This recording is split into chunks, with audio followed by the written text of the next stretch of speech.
So something like this happened to me today. What?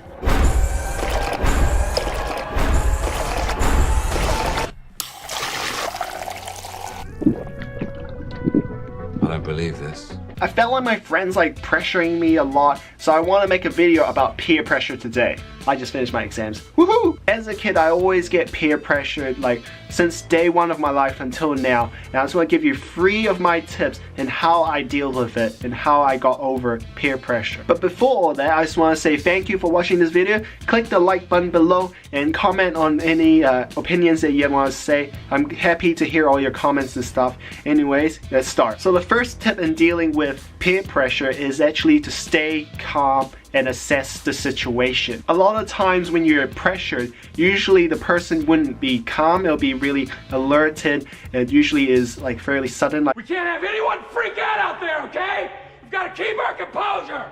We've come too far. There's too much to lose. We've got to just keep our composure. So you don't usually think as clearly and straight as you were when you're relaxed. By clearing up your head, just calming down and analyzing the situation, it helps you plan. It helps you plan like what to do and have a better understanding of how you should deal with this peer pressure, whether it's a good thing or actually it's like a bad thing. You can analyze it. It's always best to have a plan before doing things. What's the plan? Take calm, go to Mum's, kill Phil, sorry, grab Liz, go to the Winchester, have a nice cold pint, and wait for all this to blow over. How's that for a slice of fried gold? So example questions that you can ask yourself whenever you're peer pressured is like, is this healthy for me? What are the consequences and potential trouble that you can get if you do what the peer is trying to pressure you on? What has my past experience of my friends? Tell me about them. So it might seem a bit dumb that you're like asking all these like weird questions inside your head or even saying them out, but these are really good analyzing questions. What these questions do is it analyzes and puts you in a brainstorm where you can judge the situation better, so you'll be more calm and understanding the situation. You'll be more confident in what the situation's going on and what's happening. Second thing you have to know is the intentions of the peer. Intentions matter a lot, because a lot of times if the intention is not good, usually the outcome wouldn't be so good for you. By knowing the intentions of the person, whether it's good or not, like you get a better understanding and definitely a better judgment in what you should do. I remember a friend of mine back then, he asked me out. He also asked me to get my friends out, and he knew that I was gonna get like this girl with me, and then we pretty much were going out, and then like for the whole time like he didn't even talk to me. He was just talking to the girl.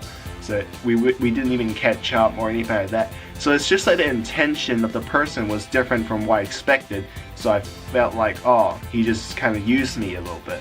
So what are the ways to actually know someone's intention? First, it usually kind of rushes you a bit. A lot of people with like bad intentions or just like say a little prank on you, they usually try to rush you into things. So I remember back then when my friend bought a pizza and he decided to share it with me. He came into my room, he said, hey man, want a pizza? Have a pizza, man. And then I was like, Where's the pizza? He doesn't usually give me pizza, so I felt like it's a little bit weird.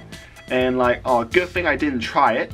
And turns out that pizza had like really like one of those ghost peppers kind of thing, and I didn't try it, and my other friend tried it, and he was just on fire for the whole night, which is kind of funny I have to say.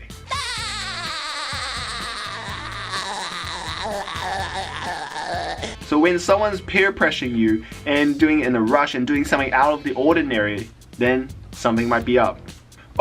Something that actually helps like people to combat peer pressure will be actually to slow it down, which relates to my first tip which I gave you, which is to calm down. Also, you can calm down the situation. Because people are peer pressuring you, you have the choice. You have the power to change the outcome. You can go or not go with them.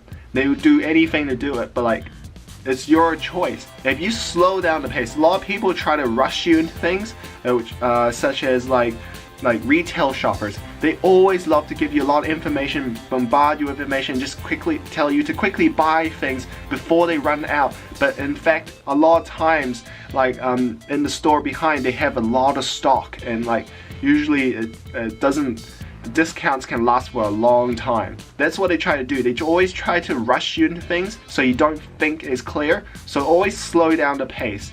Like if they speak too fast, you can speak slower. It doesn't even matter. It doesn't matter. You're not wasting his time. He is just trying to rush you so you can buy. So you'll buy his things. Looks like there's a thunderstorm coming right now. Okay, but what about things that happen to be like a good reason? They want to have good intentions, but you just don't want to go. You don't want to be peer pressured going to places that you don't want to, even though they have good intentions. My final tip for you is to actually reveal your reason and logic and moral behind like why you don't want to go. A lot of times people won't say like their true meaning, like they'll just say, oh, I just want to stay in my bed and things like that. It's just so simple, and people usually don't believe it. It seems really like, oh, you're just wasting life, that kind of thing. But a lot of times, people have a lot of these reasons behind it. I know for me, if my friends ask me for like alcohol and stuff like that, I don't mind drinking a little, but because they ask me to go to a party and things like that, I know that like a lot of times I'm gonna be put in a situation where I'm gonna be all peer pressured and like drink even more alcohol that I will just get wasted and not even socializing with people at all. Like I know my friends are trying to like say hi to me and just like meet new friends, and like get to know each other more. But a lot of times I know that if I was in that situation, I will be like drinking so much that I won't even be socializing. I won't even be doing things that I do with my friends. I'll just be doing like stupid things by myself and embarrass myself. They say it can puncture the skin of a rhino from 100. Ow! Oh! Yes! Like I also feel like it's like an agent that like I rely on, but I don't want to feel like I'm just relying on alcohol just to socialize with people. I want to be a person that can socialize by myself without any agent to help you. So it's kind of like a challenge to myself, and whenever I tell people like my reasoning, they actually respect it. A lot of people respect like your reasoning if you have actually a good logical morale, and people actually will understand you more. Giving people a legit answer usually gets them to be all understanding of your belief and what you stand for. They also might be inspired by what you say and even challenge themselves, like how I challenge myself by trying not to drink in a party. And if they don't like respect you at all and they still peer pressure you, those might not be your real friends. Just saying. They probably have bad intentions. Okay, that's it for today. Hope you enjoyed the video, and I'm sorry if there's a little background noise with like thunders and things like that. We're having a little thunderstorm at the back. Anyways, I hope you enjoyed this video. My name is Jacky and I'm signing off. See ya!